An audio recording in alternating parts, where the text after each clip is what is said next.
The origin of the Greek war begins with a prophesied curse that is passed from generation to generation. First, Uranus ruled the entire cosmos and his son Cronos overthrew him. Then, Cronos ruled the universe and his son overthrew him. Although he did everything possible to avoid it, he was able to eat his own children. But his wife Gaia hid one, the last child. That last son in charge of overthrowing Cronos was Zeus, god of lightning, who will be discussed more below.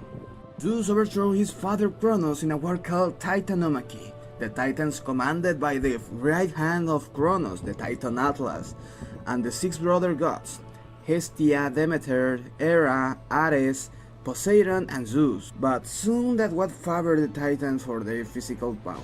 Zeus, leading his brothers, was going to lose and delay the defeat by enlisting the help of the Cyclops, the creatures that created the characteristic weapons of the six brothers. Even with Zeus having the thunderbolt from him, the war that had been going on for several years was about to end in favor of the Titans, and Zeus again found a way to avoid his defeat, receiving help from the Hecatonchires, creatures with 100 arms and 50 heads who were the key to the victory of the gods. With a new universal order, Zeus distributed the territories of the earth with his brothers, keeping for him the heavens, the Olympus. He later married Hera and they lived a happy marriage for a long time. They had children, but the joy didn't last forever. Zeus was a lack of control as a husband, even the worst husband. He had more sons and daughters out of wedlock than with Hera, bastard children whom the goddess would persecute to death. But that's another story for later. Gaia, the titan of the earth and mother of all titans, was not willing to tolerate that the gods continued to rule, and that her children were confined in the lowest prison of the underworld, the Tartarus. So she sent her other children to kill the gods, the giants. The war between these and the gods was called Gigantomachy.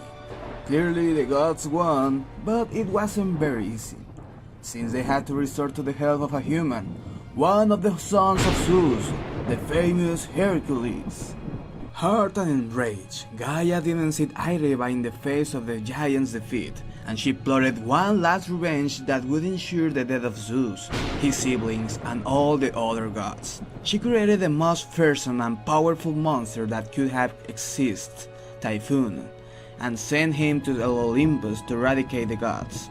In this era called Typhonomaki, do all gods die? Gaia finally has her revenge and another change of universal order occurs? Well, the reality is that no. Although the gods fled from Olympus to Egypt so as not to die by the typhoon, only one god remained to ensure the escape of the others, Zeus. And no, Zeus didn't defeat Typhoon at that time. He was severely defeated and incapacitated by the bloody battle he had with the monster, who even tore the tendons from his feet. Elsewhere, the fleeing gods had the time to come up with a plan to get rid of Typhoon and save Zeus.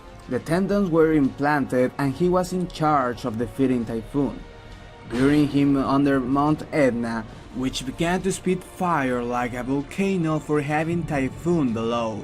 Battles and more battles that don't completely overshadow the infidelities that he committed. Zeus as a mythological god has had several adaptations in various media. Honestly, Disney Hercules is the most unreal possible version. In video games we have seen him facing his son Kratos and being overthrown by him. Psst, remember the inherited curse. Also in Smite, where you can use it as a character to defeat other gods. And in other games. In movies like Clash of the Titans, where he helps his son Perseus on more than one occasion. In Immortals, Justice League, and also in the adaptation of Percy Jackson. Also in series like Blood of Zeus, in which he fights in a war between gods. Or in Record of Ragnarok, where he faces the father of humans, Adam. We have even seen him in TV commercials and videos that summarize his story, and he almost always maintains the same personality or appearance, although sometimes he really doesn't. But he will soon be seen in Thor: Love and Thunder. Will he have a common appearance, or a more unusual one? Leaving aside his battles and appearances in today's society, let us remember that it was said that Hera persecuted to the death all the children that Zeus had out of wedlock. That to the death is not an exaggeration. Some had the misfortune to die because of her. Who were the ones who suffered the most from her wrath? How important were these persecutions in mythology? Everything she did was bad? Like this video and subscribe to the channel. In the next video we will talk about the goddess Hera. Was taking revenge the best way to act against Zeus?